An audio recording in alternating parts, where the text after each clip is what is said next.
Okay, Assalamualaikum. So now we want to learn about chapter 2, forces and motion. So this is the topic that you will learn in this chapter.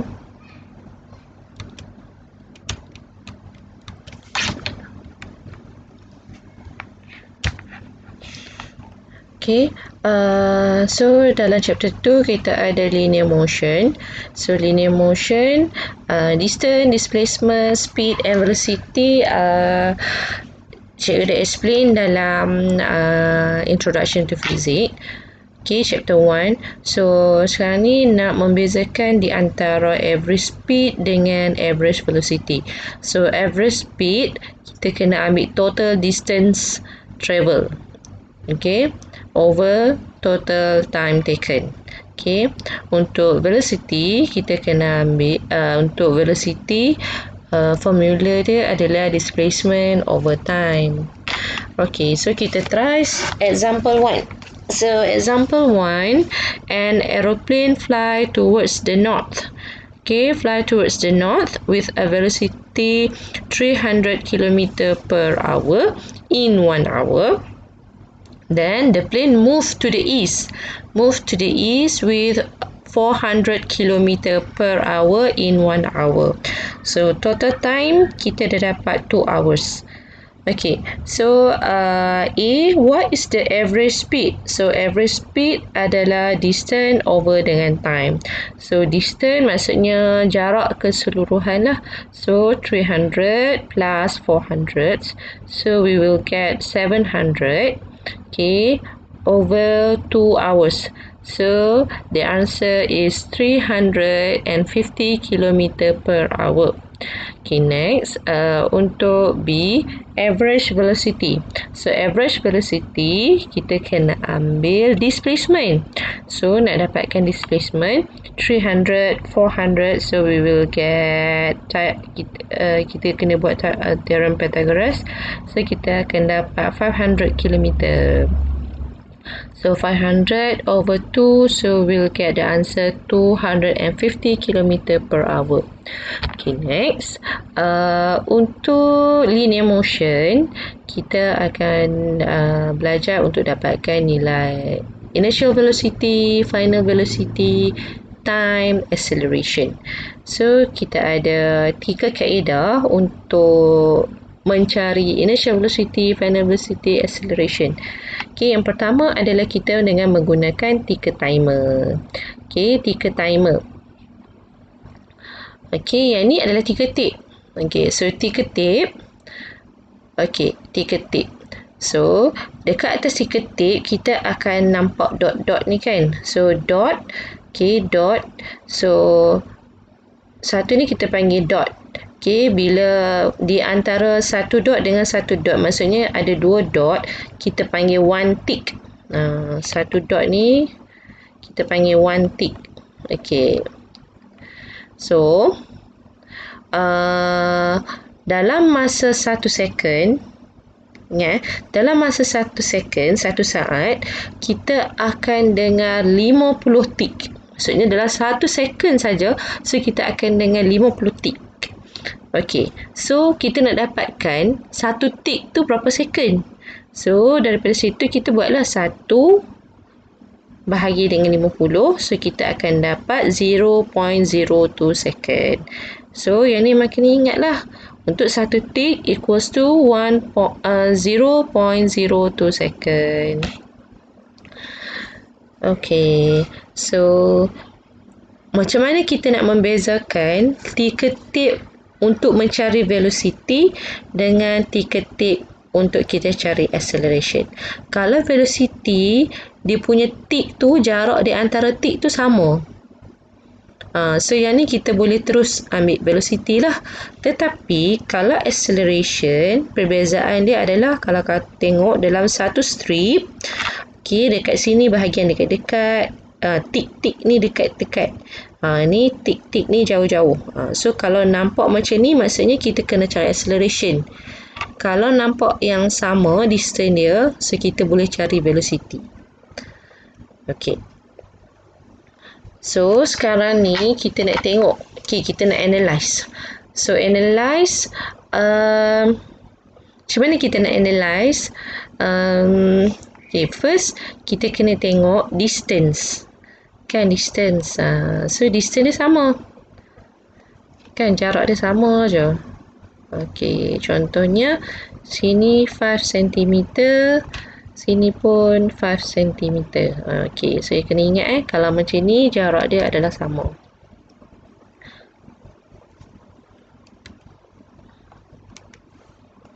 Okay, so yang membezakan dia adalah dia punya masa.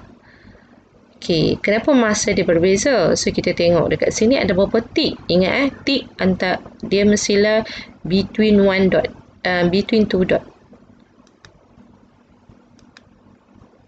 Okay, so 1, 2, 3, 4, 5, 6, 7, 8, 9, 10, 11.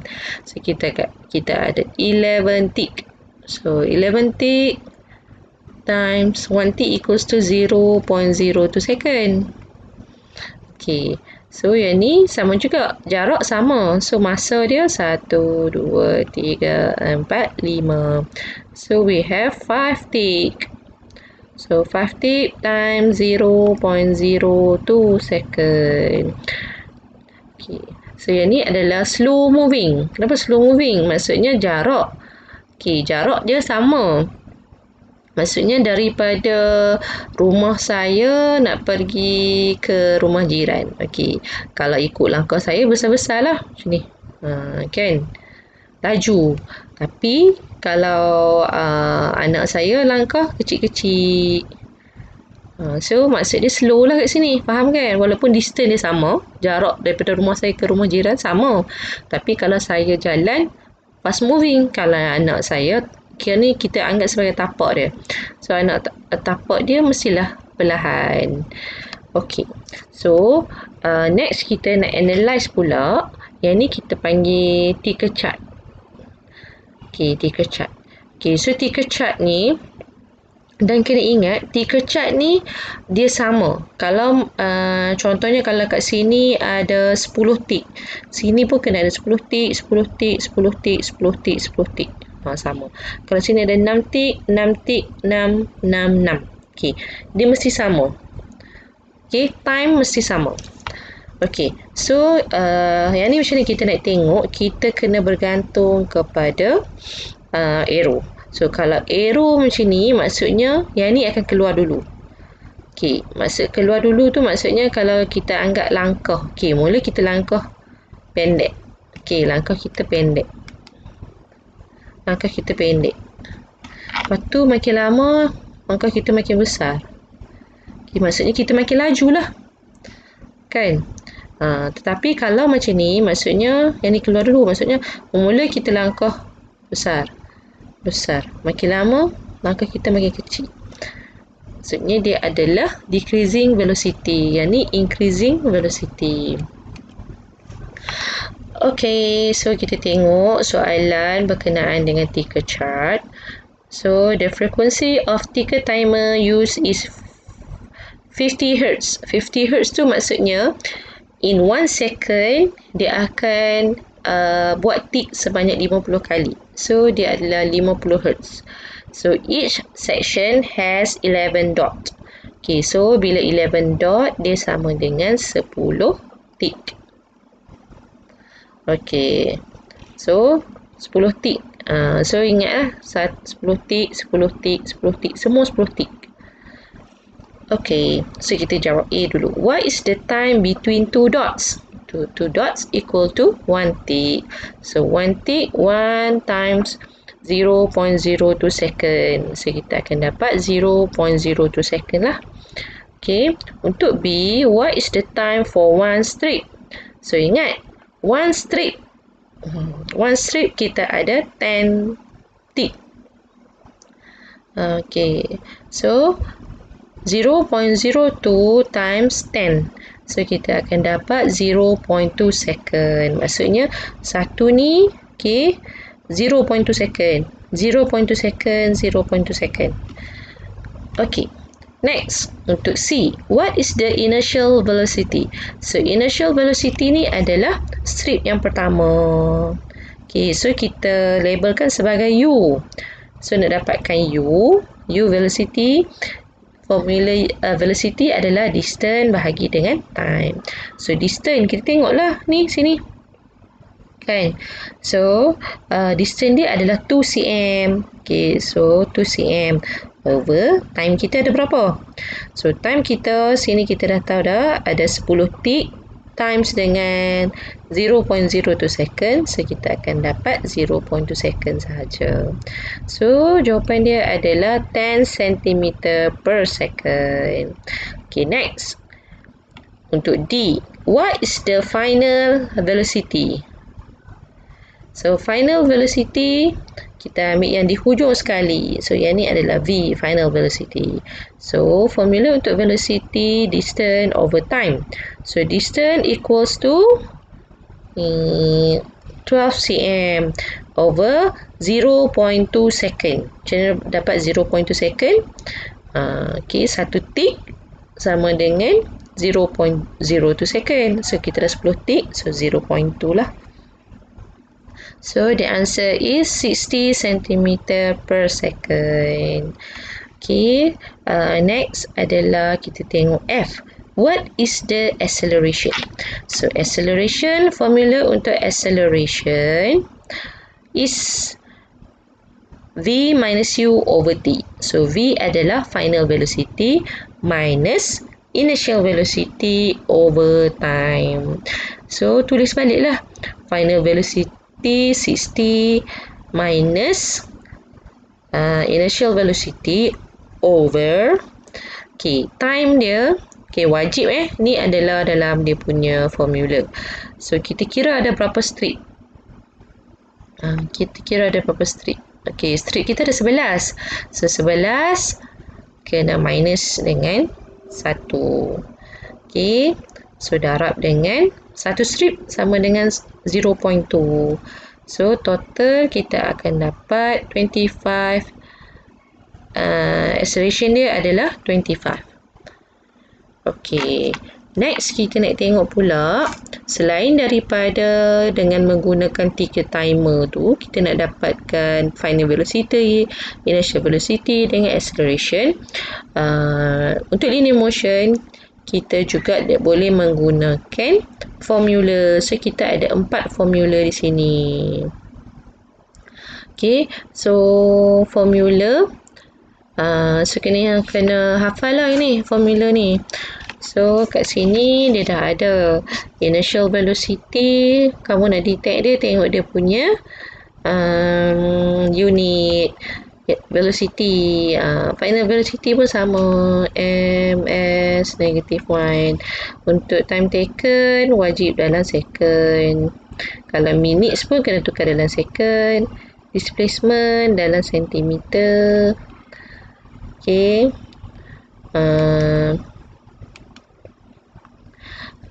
acceleration ms -2. Okay, so kita try jawab soalan nombor 1. So a rocket accelerate 20 meter per second. 20 kan ms kan. So acceleration. Lepas tu dia suruh cari velocity. Okay, time 20.5 minutes. So 20.5 minutes kita kena convert kepada second. So kita akan dapat berapa?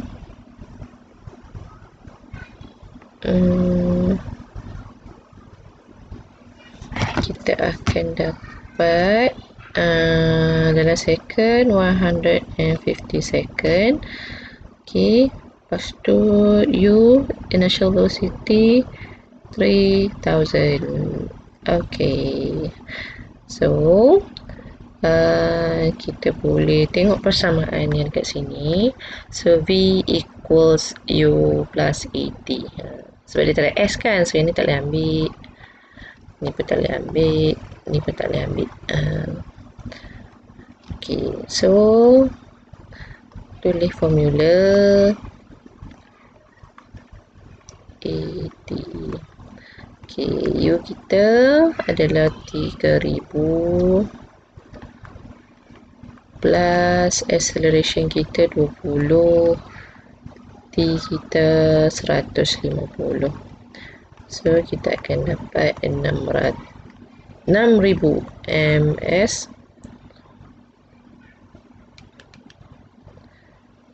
ms negative 1.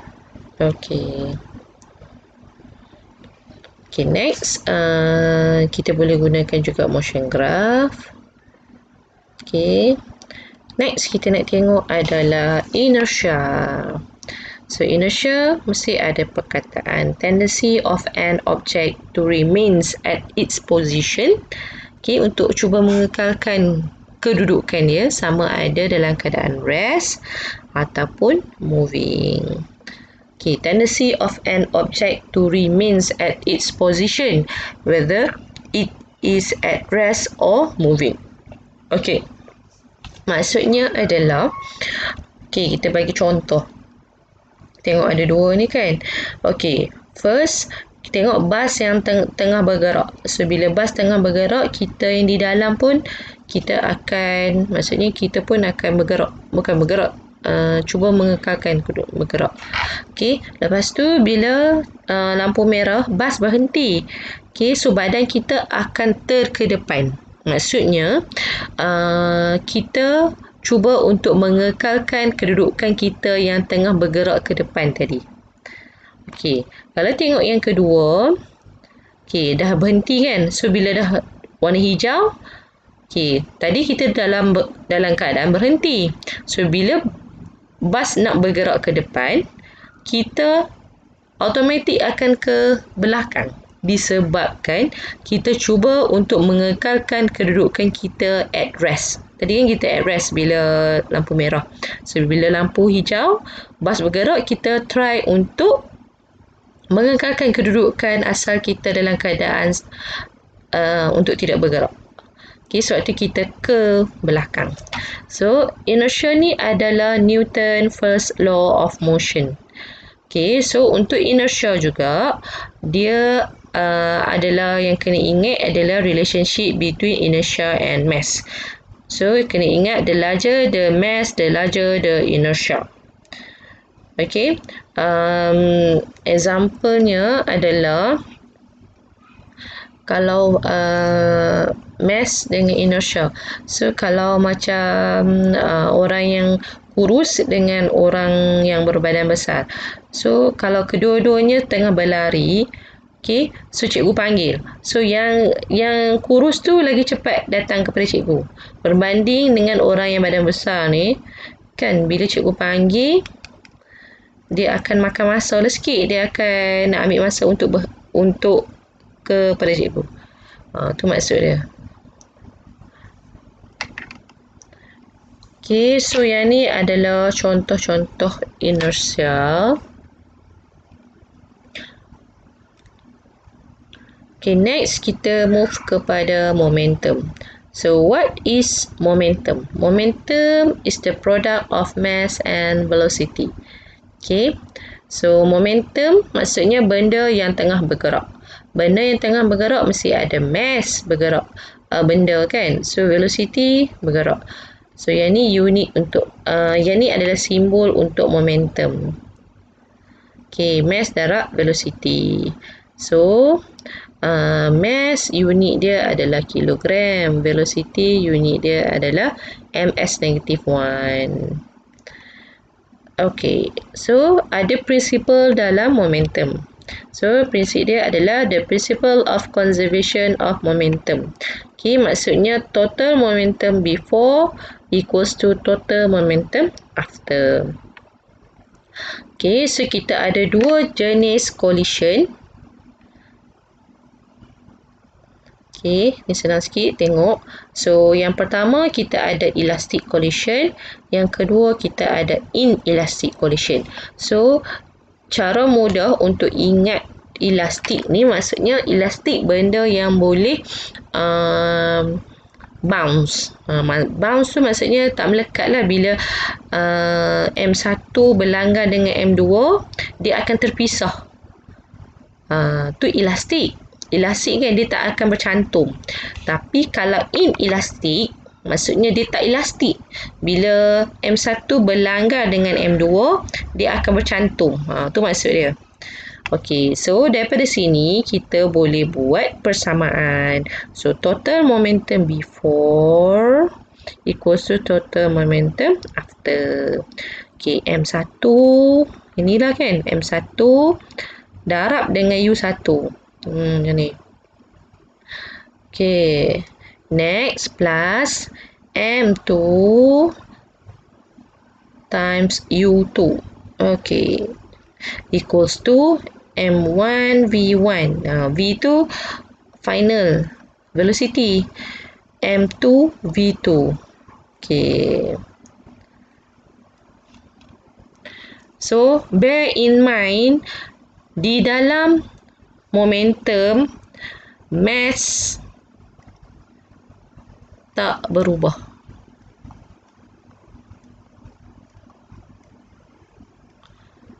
Contoh dalam soalan, dia bagi mass 3 kg. Sini 2 kg.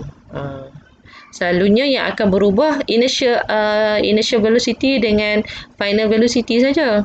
So, kamu tak payahlah tanya, cikgu, mass yang sini berapa? Maksudnya, mass untuk after collision berapa? So, mass tak akan berubah.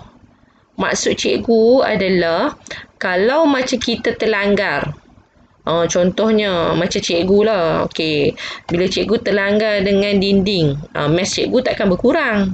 Mass cikgu tetap sama. Tu maksudnya.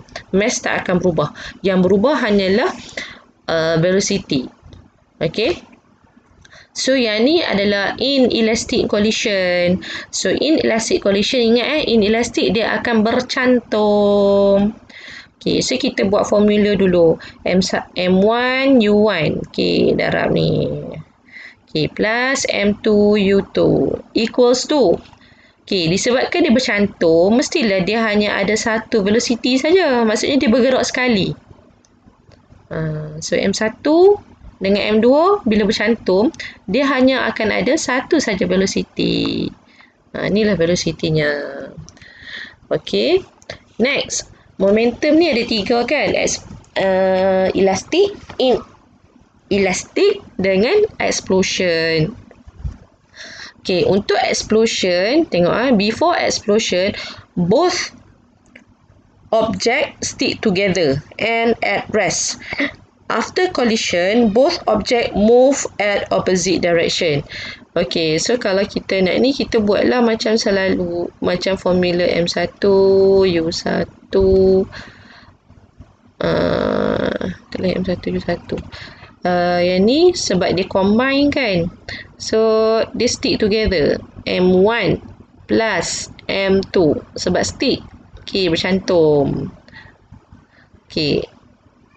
Ni. So, dia stationary. Stationary maksudnya tak bergerak. Inertial velocity dia kosong. Ni before. Ni before, ni after collision. So, after collision,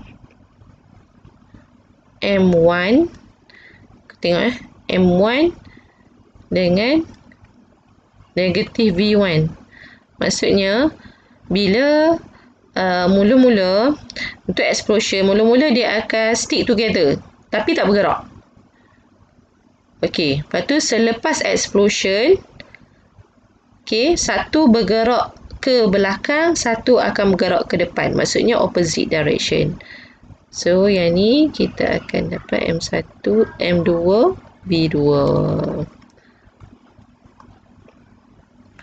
So, formula untuk explosion. Okey, kita rearrange. So, kita akan dapat M1, V1 equals to M2 V2. Okay, boleh untuk explosion, cikgu ulang lagi sekali. First, before collision. Okay, before collision, M1 dengan M2 dia akan stick together. Dia akan bercantum. Tetapi, okay, bercantum maksudnya kita kena tambah. Tapi dia stationary, tak bergerak. So, tak bergerak, kosong lah nilai dia. Okay, equals to selepas collision. So, selepas collision, M1, okay, silap ni. M1 ni 2, ni M1.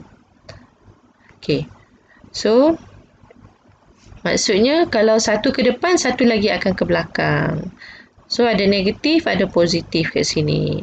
So, kita bila rearrange last sekali, kita akan dapat M1 V1 equals M2 V2. Okay, yang tu sahaja untuk chapter 2 untuk part yang pertama.